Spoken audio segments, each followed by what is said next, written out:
Sudah beberapa hari ini dagangan Bu Siti dan Pak Husen sepi. Dulu saat awal-awal buka, mereka berjualan di depan ruko yang sudah disewakan dan ramai. Namun, kini mereka berpikir bahwa mungkin rezekinya masih belum datang.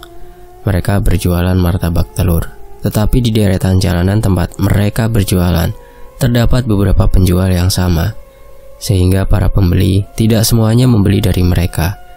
Saat sore hari, Bu Siti tengah terduduk sendirian menunggu pembeli dengan wajah lesu, karena seharian dagangannya belum laku. Sementara suaminya tengah sholat asar di musola terdekat. Tiba-tiba, ada salah satu pedagang es keliling yang datang ingin membeli martabak telur. Dia memesan untuk makan di tempat dan dibungkus untuk dibawa pulang sebagai oleh-oleh keluarga. Dengan semangat dan ramah, Bu Siti menyiapkan pesanan tersebut.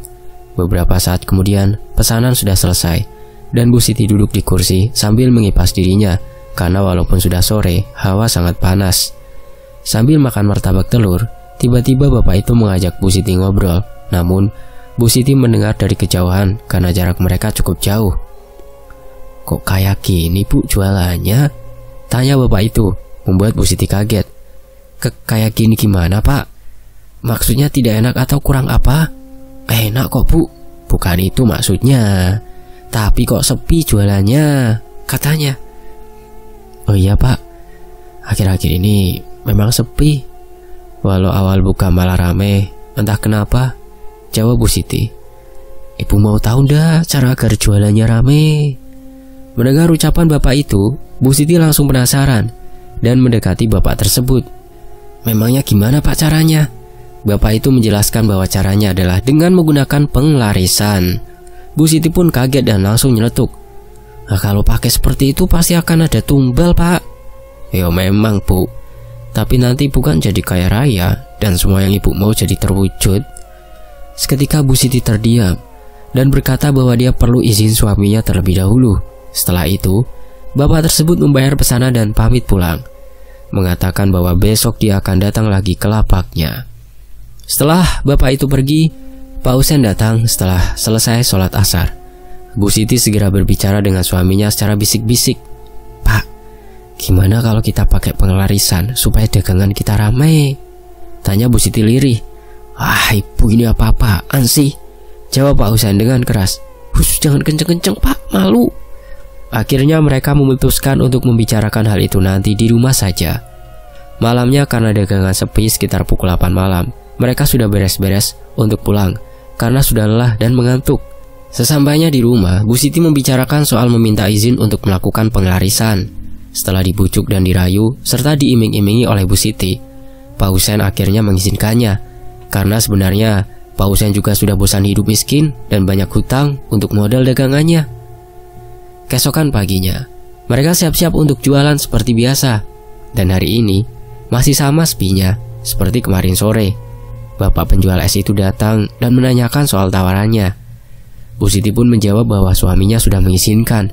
Akhirnya bapak itu memberikan alamat dukun yang sudah ditulis dari rumah. Tetapi dia meminta syarat. Nanti jika mereka sudah sukses, bapak itu meminta diberikan uang speser lah, berapalah gitu. Bu Siti dan Pak Husen mengiyakan. Mereka tidak sabar untuk pergi ke tempat dukun yang telah diberitahukan. Hari berikutnya mereka menutup lapak untuk sementara karena akan pergi ke tempat dukun tersebut. Mereka berboncengan naik motor. Untungnya tempatnya tidak terlalu jauh, tetapi memakan waktu 1 jam. Setelah sampai mereka mengetuk pintu, namun ternyata bukan dukun yang dimaksud, melainkan pesuruhnya.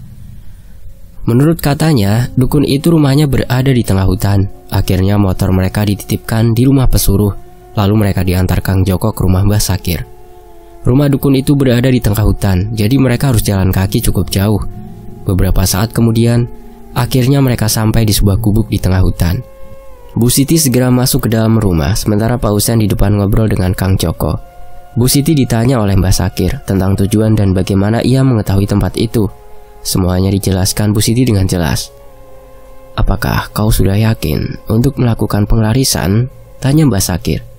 "Iya Mbah, yakin," jawab Bu Siti. "Kalau begitu, untuk melakukan ritualnya, kita membutuhkan sesajen. Dan saya butuh mahar 3 juta, ucap Mbah Sakir. Untungnya Bu Siti dan Pak Husen sudah menyiapkan uangnya dari rumah. Saat itu juga uang tersebut diberikan kepada Mbah Sakir untuk membeli beberapa perlengkapan sesajen. Akhirnya siang itu Kang Joko pergi keluar hutan untuk mencari sesajen. Malam harinya, mereka akan melakukan ritual di dalam gua yang harus ditempuh melalui jalan setapak di tengah hutan. Tempatnya tidak terlalu jauh dari rumah Mbah Sakir, tetapi hanya Mbah Sakir dan Bu Siti yang pergi ke gua, sementara pesuruh dan suaminya menunggu di rumah Mbah Sakir. Setelah masuk ke dalam gua, Mbah Sakir langsung menaruh beberapa sesajen, lalu menyalakan kemenyan dan mulai membacakan mantra-mantra. Terdengar suara aneh di dalam gua itu bersamaan dengan hembusan angin, membuat Bu Siti bergidik ngeri. Sesaat kemudian muncul sosok wanita berambut panjang dengan pakaian putih lusuh. Wajahnya melotot menghadap ke arah Bu Siti. Mbah Sakir berkomunikasi dengan sosok Kunti, namun Bu Siti tidak tahu apa yang diucapkannya. Kemudian Mbah Sakir mencabut 3 helai rambut dari sosok tersebut, yang kemudian dibungkus dengan kain kafan yang sudah disiapkan. Setelah itu, mereka kembali pulang ke rumah Mbah Sakir. Sesampainya di rumah, bungkusan kain putih itu diberikan kepada Bu Siti. Nanti bungkusan tersebut akan disimpan di lapak dagangannya sebagai media penglaris. Esok paginya, mereka pulang ke rumah. Singkat cerita, Pak Husen dan Bu Siti mulai membuka lapak dagangannya kembali dan tidak lupa menyimpan 3 helai rambut kuntilanak di laci dagangannya. Hari pertama, meskipun baru buka setelah libur beberapa hari, sudah banyak orang yang datang membeli martabak telur hingga mengantri sampai malam. Mereka pun sangat senang karena omset yang didapat hari itu sangat besar. Akhirnya, Bu Siti meminta kepada suaminya untuk menambah porsi dagangannya besok, karena dia yakin pasti akan habis. Hari demi hari, mereka menambah porsi lebih banyak, dan setiap hari dagangannya selalu laku, ludes terjual.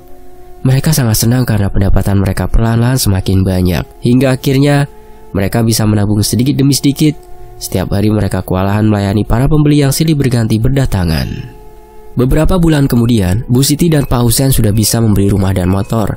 Mereka semakin semangat berdagang. Anak mereka yang masih kecil, sekitar 3 tahun, selalu dititipkan dengan ibu Pak Husen yang rumahnya dekat dengan rumah mereka. Namun, sejak saat itu mereka tinggal di rumah baru karena rumah lama dikontrakan untuk menambah penghasilan. Setiap malam mereka selalu mendengar suara-suara aneh, tetapi mereka tidak terlalu menghiraukannya. Namun, anak mereka yang masih kecil selalu menangis di rumah seperti ketakutan.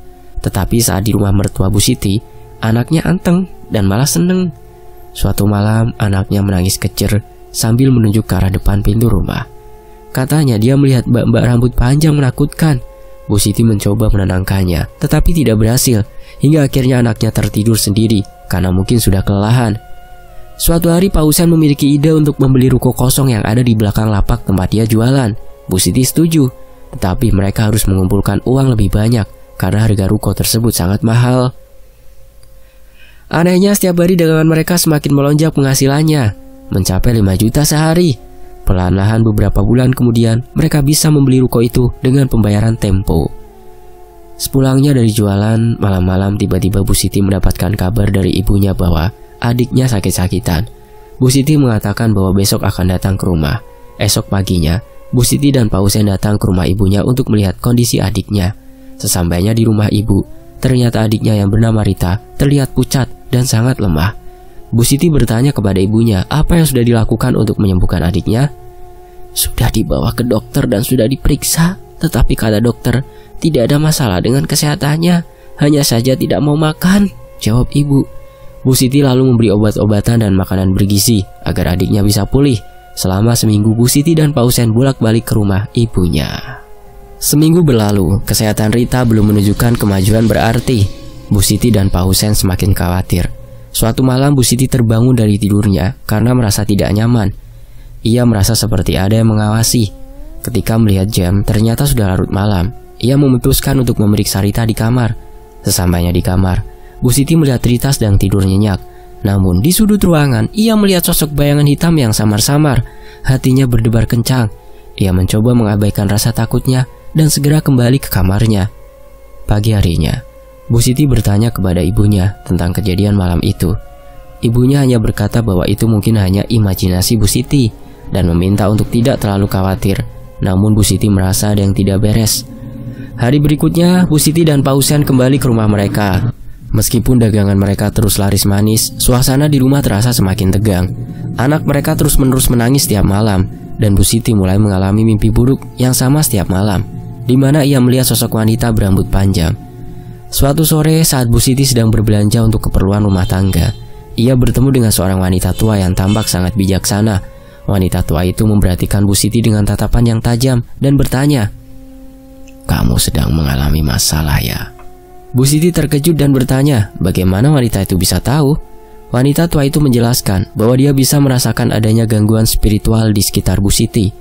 Tanpa menunggu jawaban Bu Siti, wanita itu memberikan alamat seorang dukun lain yang katanya lebih berpengalaman dalam menangani masalah spiritual. Malam itu Bu Siti dan Pak Husain memutuskan untuk pergi ke dukun yang direkomendasikan wanita tua tersebut. Mereka mengendarai motor barunya menuju alamat yang diberikan, yang terletak jauh dari pemukiman penduduk. Sesamanya di rumah dukun, mereka disambut dengan ramah. Dukun tersebut seorang pria tua dengan jenggot putih panjang, mengundang mereka masuk dan meminta mereka untuk menceritakan masalah mereka.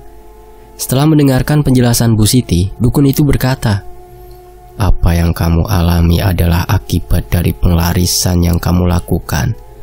Ada harga yang harus dibayar untuk itu.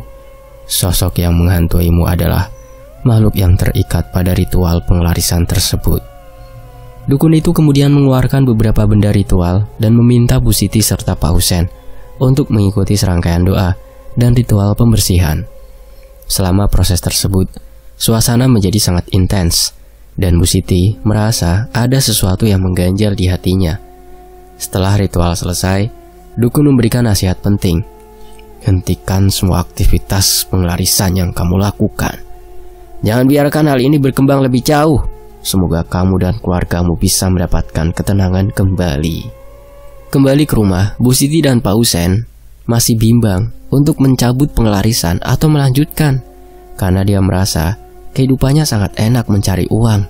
Tapi di satu sisi, ketenangan dan ketentramannya terancam, terutama untuk anak, juga adiknya terkena imbasnya. Ritual tahunan pun datang. Bu Siti dan Pak Husain diwajibkan untuk datang kembali ke goa yang terletak di hutan.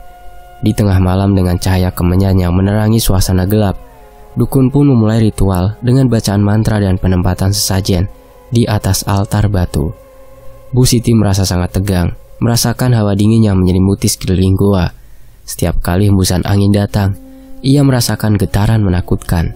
Tak lama kemudian, suara bisikan halus terdengar mengisi goa, bersamaan dengan bayangan sosok putih samar yang muncul dari dalam kegelapan. Sosok tersebut perlahan-lahan menjelma menjadi bentuk yang lebih jelas.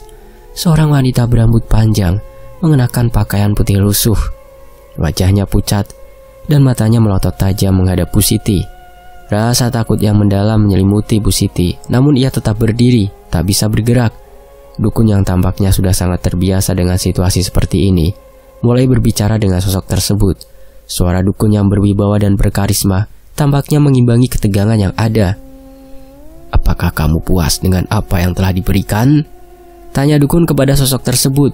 Suara dukun bergema di dalam goa, melawan hening malam.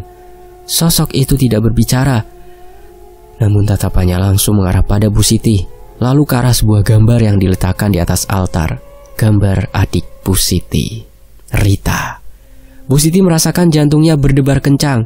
Ia mencoba menenangkan diri, namun rasa cemas semakin mendalam. Tiba-tiba sosok wanita itu membuka mulutnya dengan suara yang tidak seperti manusia, seperti suara serak dari jauh. Tumbal harus diberikan. Itu adalah syarat akhir dari penglarisan ini." Dukun mengangguk, seolah memahami apa yang dimaksud. "Apa syaratnya?" tanyanya. Sosok wanita itu menunjukkan arah ke sebuah gambar yang ditunjukkan kepada Bu Siti.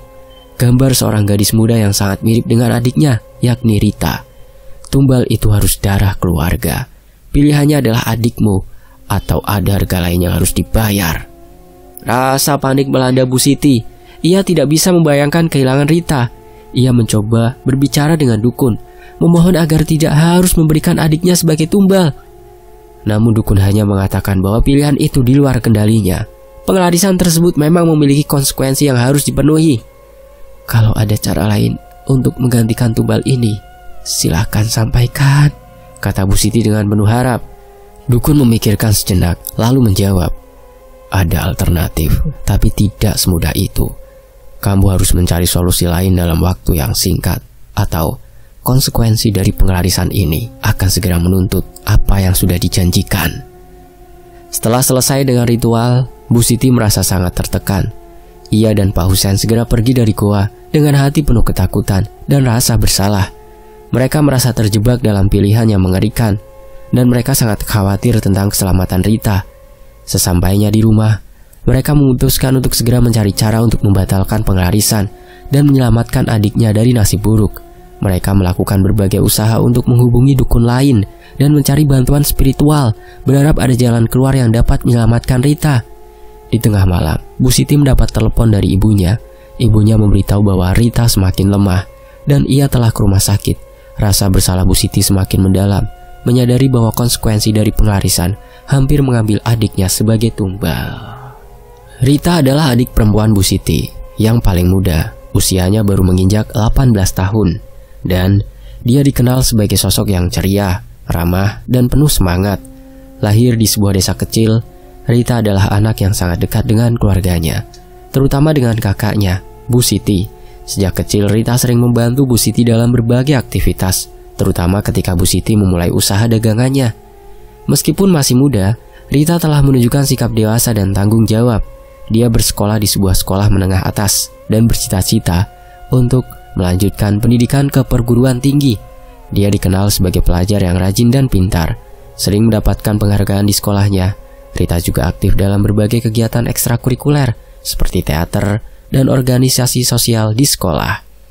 Keluarga mereka hidup sederhana namun harmonis. Bu Siti dan Pak Husen sangat memperhatikan kebutuhan Rita dan mendukung cita-citanya. Namun, sejak Bu Siti dan Pak Husen memutuskan untuk melakukan pengelarisan, Rita mulai merasakan dampak yang tidak terduga. Ia mengalami berbagai gejala fisik dan emosional yang membuatnya merasa tidak nyaman. Kondisi fisiknya memburuk secara tiba-tiba, dengan sering merasa lemas, mual, dan mengalami demam tinggi. Rita juga dikenal memiliki hubungan yang sangat baik dengan orang tua dan kakak-kakaknya. Dia adalah sosok yang selalu menjadi sumber kebanggaan dan kebahagiaan bagi keluarga. Namun, dengan munculnya pengelarisan dan tuntutan untuk mengorbankan seseorang sebagai tumbal, Rita menjadi target yang tidak terduga. Keluarga sangat khawatir dengan keadaannya yang semakin memburuk, dan mereka mulai merasakan bahwa ada sesuatu yang tidak beres. Kondisi Rita yang kritis menjadi beban emosional berat bagi Bu Siti dan Pak Husen. Rasa bersalah dan ketidakberdayaan menguatkan dorongan mereka untuk mencari jalan keluar dari situasi yang menakutkan ini. Meskipun mereka menghadapi kesulitan untuk menemukan solusi yang efektif dalam usaha mereka untuk menyelamatkan Rita, Bu Siti dan Pak Husen menghadapi berbagai rintangan dan konflik moral yang semakin memperumit situasi mereka. Sementara itu, si bapak-bapak tukang es yang mengajak Bu Siti untuk melakukan pengelarisan bernama Bapak Rahmat. Usianya sekitar 50 tahun, dan dia dikenal sebagai pedagang es keliling di kawasan tempat Bu Siti berjualan. Bapak Rahmat adalah sosok yang ramah dan sering berinteraksi dengan para pedagang lain di sekitar lokasi. Meskipun sering berkeliling menjajakan es, dia memiliki pengetahuan yang luas tentang berbagai hal, termasuk hal-hal mistis dan kepercayaan lokal. Bapak Rahmat berasal dari keluarga yang telah lama bergelut dengan praktik-praktik klinik, spiritual, dan kepercayaan mistis. Dia tumbuh di lingkungan yang kental dengan tradisi dan kepercayaan lokal yang menjadikannya paham tentang berbagai praktik ritual dan pengelarisan. Meskipun tidak selalu terbuka tentang latar belakangnya, dia dikenal di kalangan pedagang sebagai seseorang yang memiliki koneksi dengan orang-orang yang berkecimpung dalam dunia mistik. Selama bertahun-tahun, Rahmat telah mengalami berbagai perubahan dalam hidupnya. Pada awalnya dia menjalankan usaha kecil di sebuah warung es tradisional yang berada di pinggir jalan. Namun seiring berjalannya waktu dan perubahan lingkungan yang membuat usaha tersebut sepi, dia memutuskan untuk beralih menjadi pedagang es keliling. Ini memberinya fleksibilitas untuk menjangkau lebih banyak pelanggan dan bertemu dengan berbagai orang dari latar belakang yang berbeda. Bapak Rahmat dikenal sebagai sosok yang bisa diandalkan dan sering memberikan nasihat kepada pedagang lain tentang cara-cara untuk meningkatkan usaha mereka dengan cara klinik tentunya. Meskipun banyak yang melihatnya hanya sebagai pedagang es, beberapa orang tahu bahwa dia memiliki pengetahuan tentang pengelarisan dan praktik-praktik mistis lainnya. Bapak Rahmat sering menjadi perantara antara pedagang yang kesulitan dan praktisi mistis yang dapat membantu. Namun semua itu penuh resiko. Dalam interaksinya dengan Bu Siti, Bapak Rahmat menunjukkan kepedulian terhadap kondisi dagangan Bu Siti yang sepi. Dia mengajukan tawaran untuk membantu dengan cara yang agak tidak biasa, yaitu melalui penglarisan gaib. Meskipun Bu Siti awalnya merasa ragu dan skeptis, Bapak Rahmat meyakinkan dia dengan keyakinan dan pengetahuan yang tampaknya mendalam tentang cara kerja penglarisan. Dia menyebutkan bahwa penglarisan ini adalah solusi yang sudah terbukti efektif untuk banyak orang dalam situasi serupa. Bapak Rahmat memang memiliki niat baik dalam menawarkan bantuan, tetapi dia juga sadar akan resiko dan konsekuensi dari tindakan tersebut. Dalam hal ini dia hanya menyarankan solusi yang dia percayai akan membawa hasil, meskipun dia mungkin tidak sepenuhnya menjelaskan semua aspek dari pelarisan tersebut, terutama efek sampingnya.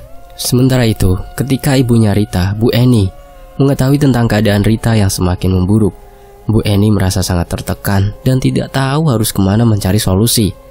Setelah berbicara dengan beberapa anggota keluarga dan meminta saran, Bu Eni memutuskan untuk meminta bantuan kepada Kiai Abdullah. Dia berharap bahwa Kiai Abdullah dapat memberikan bantuan melalui ruqyah syar'inya untuk mengatasi masalah yang dihadapi Rita, yang menurut dugaan mereka mungkin terkait dengan gangguan jin atau praktik mistis yang tidak sesuai dengan ajaran Islam. Kiai Abdullah yang memahami situasi keluarga Rita dan mengetahui latar belakang mereka setuju untuk membantu. Beliau merasa bahwa ini adalah kesempatan untuk menunjukkan kasih sayang dan tanggung jawab sebagai seorang ulama dalam menyelesaikan masalah yang dihadapi keluarga tersebut. Dengan pengetahuan dan keahliannya dalam ruqyah, Kiai Abdullah berkomitmen untuk memberikan bantuan maksimal dalam usaha menyembuhkan Rita dan mengatasi masalah yang ada. Kiai Abdullah adalah seorang ulama dan pemimpin pondok pesantren yang terkenal di wilayah tempat tinggal Bu Eni dan keluarganya. Usianya sekitar 65 tahun, dan beliau telah mengabdikan sebagian besar hidupnya untuk pendidikan agama dan pembinaan spiritual di pondok pesantren yang dia pimpin. Kiai Abdullah dikenal sebagai sosok yang bijaksana, penuh kesabaran, dan sangat dihormati dalam komunitasnya. Pondok pesantren ini memiliki reputasi yang baik dalam memberikan pendidikan agama Islam yang mendalam, serta melatih santri dalam berbagai aspek kehidupan spiritual dan moral. Kiai Abdullah dikenal memiliki pengetahuan yang luas tentang agama Islam dan praktik ruqyah syar'i, yang merupakan metode pengobatan spiritual berdasarkan ajaran Islam untuk menangkal gangguan jin dan sihir. Singkat cerita, Kiai Abdullah pun tiba di rumah keluarga Rita dengan langkah penuh keyakinan. Setelah mempersiapkan segala sesuatu untuk keperluan ruqyah, beliau disambut oleh Bu Eni yang tampak penuh harap. Kiai Abdullah kemudian melangkah menuju kamar di mana Rita terbaring lemah dengan aura penuh kesungguhan dan doa di dalam hati. Di dalam kamar, Rita tergeletak di atas ranjang dengan wajah yang tampak kelelahan dan ketakutan. Tubuhnya tampak kurus dan pucat, dan netranya yang tadinya penuh cahaya kini tampak redup. Kiai Abdullah mengamati kondisi Rita dengan seksama sebelum mulai melakukan ruqyah. Dia menyadari betapa beratnya beban yang ditanggung oleh Rita, yang tidak hanya disebabkan oleh kondisi fisik, tetapi juga oleh gangguan spiritual yang mungkin telah mengikatnya. Bismillah, mari kita mulai, kata Kiai Abdullah dengan suara lembut namun tegas. Beliau mulai membaca Al-Quran dengan penuh khusyuk, melantunkan surah-surah tertentu yang diyakini memiliki kekuatan untuk melawan gangguan jin dan sihir. Suaranya mengalir dengan lembut namun penuh kekuatan, menciptakan suasana yang tenang namun penuh energi spiritual. Kiai Abdullah memulai dengan membaca surah Al-Fatihah, kemudian dilanjutkan dengan surah Al-Baqarah dan beberapa surah lainnya yang khusus digunakan dalam ruqyah syar'i. Setiap ayat yang dibaca dipenuhi dengan doa dan harapan agar Allah Subhanahu wa Ta'ala memberikan perlindungan dan penyembuhan kepada Rita. Selama proses ruqyah, Kiai Abdullah juga menggunakan air ruqyah yang telah dibacakan doa-doa khusus. Air ini dianggap sebagai media untuk menyebarkan berkah dan perlindungan. Beliau menyipratkan air-air tersebut di sekitar kamar dan pada tubuh Rita sambil terus melantunkan doa dan ayat-ayat Al-Quran. Kiai Abdullah kemudian mulai berbicara kepada Rita dengan lembut. Rita, apakah ada sesuatu yang terasa aneh atau tidak nyaman dalam tubuhmu? Ceritakan kepadaku jika ada hal yang perlu diketahui, ujarnya. Rita dengan susah payah mulai mengungkapkan perasaannya dan beberapa kejadian yang terjadi pada dirinya. Kyai Abdullah mendengarkan dengan penuh perhatian, mencari petunjuk tentang jenis gangguan yang mungkin sedang dihadapinya. Dan singkat cerita, setelah beberapa waktu melakukan ruqyah, Kyai Abdullah mulai merasakan adanya perubahan. Beliau merasa bahwa ada sesuatu yang sedang berusaha mengganggu dan melawan proses ruqyah. Dengan penuh kesabaran dan keikhlasan, Kyai Abdullah terus melanjutkan doa dan bacaan Al-Quran, memperkuat setiap kata dan doa untuk mengusir gangguan tersebut. Dan saat ruqyah memasuki tahap akhir, Kyai Abdullah melakukan doa khusus untuk memutuskan ikatan dan tumbal yang telah dikenakan pada Rita. Beliau meminta kepada Allah Subhanahu wa Ta'ala agar ikatan tersebut diputuskan dan tidak lagi mengikat Rita. Ya Allah, Engkau yang maha segalanya, berikanlah perlindungan dan kesembuhan kepada hamba-Mu ini. Putuskanlah ikatan dan tumbal yang telah mengganggu dan mengikatnya. Lindungilah dia dari segala bahaya dan gangguan. Allahumma sholli ala Sayyidina Muhammad. Doa Kyai Abdullah dengan penuh khusyuk. Setelah menyelesaikan ruqyah, Kyai Abdullah menenangkan Bu Eni dan keluarga lainnya, memberikan nasihat untuk terus berdoa dan menjaga diri dari segala praktik yang bertentangan dengan ajaran Islam. Beliau juga mengingatkan bahwa proses penyembuhan mungkin memerlukan waktu dan kesabaran, dan yang terpenting adalah tetap berpegang pada keyakinan dan doa. Dengan penuh harapan, Kyai Abdullah meninggalkan rumah keluarga Rita, meninggalkan mereka dengan keyakinan bahwa bantuan dan perlindungan telah diberikan. Keluarga Rita merasa lebih tenang dan optimis setelah melakukan ruqyah syar'i, meskipun mereka tahu bahwa proses pemulihan masih memerlukan waktu dan usaha yang berkelanjutan. Di sisi lain, setelah Kyai Abdullah melakukan ruqyah syar'i dengan penuh kesungguhan, perubahan mulai terasa pada diri Rita. Hari-hari setelah ruqyah, Rita mulai menunjukkan tanda-tanda pemulihan yang menggembirakan. Pada pagi hari pertama setelah ruqyah, Rita membuka matanya dengan rasa segar dan lebih cerah. Meski tubuhnya masih lemah, ada perubahan jelas dalam ekspresi wajahnya. Kini tampak lebih tenang dan kurang tertekan. Bu Eni, Ibu Rita, menyadari perbedaan ini dan merasakan harapan baru. "Bu, aku merasa ada yang berbeda, Bu," kata Rita dengan suara yang lebih kuat. "Aku merasa lebih baik meski masih lelah, tapi setidaknya aku merasa tidak lagi dihantui oleh rasa takut yang menghimpit." Bu Eni dengan penuh rasa syukur memeluk anaknya. "Masya Allah, Alhamdulillah. Semoga ini pertanda baik ya nak," ujarnya sambil meneteskan air mata bahagia. "Kita harus terus berdoa dan berusaha." Dalam beberapa hari berikutnya, kesehatan Rita terus menunjukkan kemajuan. Nafsu makannya mulai pulih dan warna kulitnya kembali ke keadaan yang lebih sehat. Meski masih harus beristirahat, Rita merasakan energi yang kembali dan rasa takut yang menghilang. Tidur malamnya menjadi lebih nyenyak tanpa gangguan yang mengganggu. Kyai Abdullah secara rutin memantau perkembangan Rita. Beliau datang kembali ke rumah keluarga Rita untuk memastikan bahwa proses penyembuhan berjalan baik. Dalam kunjungannya, Kyai Abdullah mengingatkan Rita dan keluarganya tentang pentingnya menjaga diri dari segala praktik yang bisa membahayakan jiwa, serta terus berpegang pada ajaran Islam dan doa. "Kita harus selalu bersyukur dan menjaga amalan kita," kata Kyai Abdullah. "Perubahan ini adalah datangnya dari Allah Subhanahu wa Ta'ala, berkah dari Allah. Namun kita harus terus berdoa dan menjaga diri agar tidak terjebak dalam kesalahan yang sama.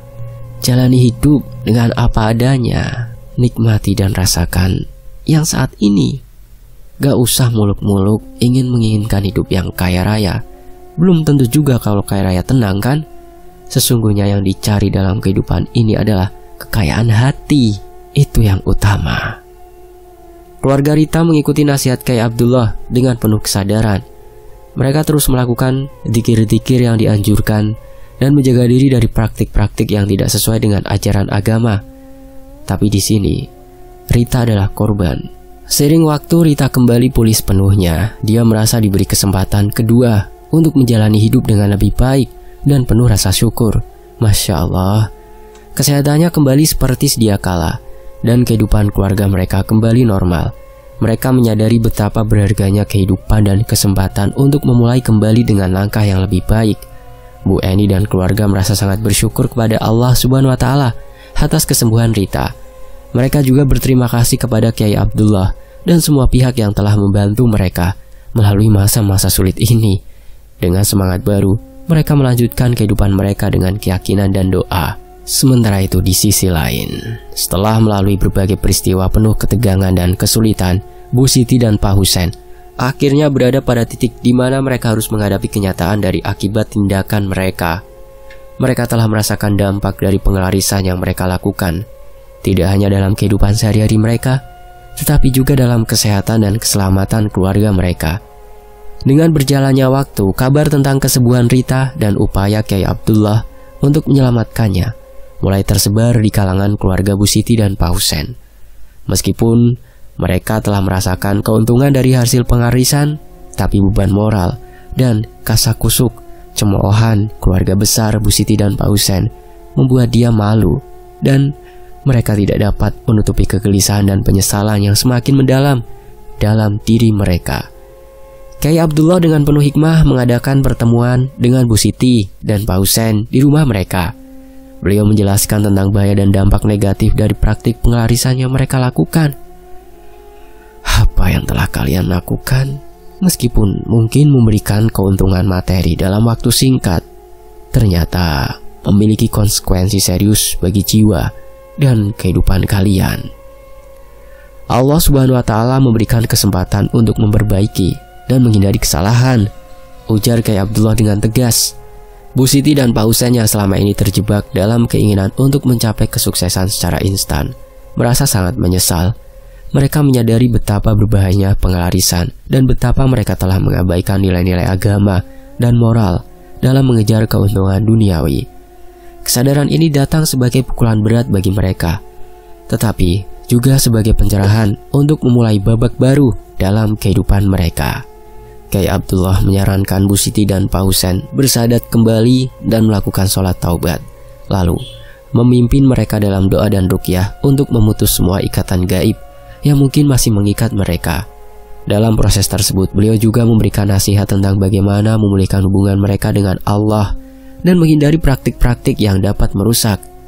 Kini saatnya kalian memulai hidup baru dengan iman dan ketulusan. Berdoalah, bertawakal kepada Allah, dan teruslah berusaha dengan cara yang benar, pesannya. Bu Siti dan Pak Husain mengikuti nasihat Kyai Abdullah. Secara bertahap, mereka merasakan perubahan positif dalam hidup mereka.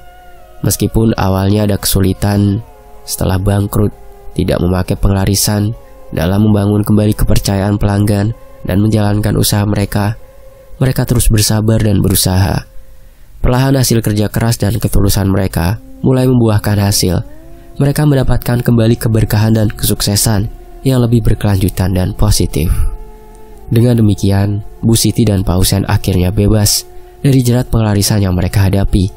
Mereka belajar dari pengalaman pahit ini dan menjadi pribadi yang lebih baik, dengan kesadaran mendalam akan pentingnya menjalani kehidupan yang sesuai dengan prinsip-prinsip agama dan moral.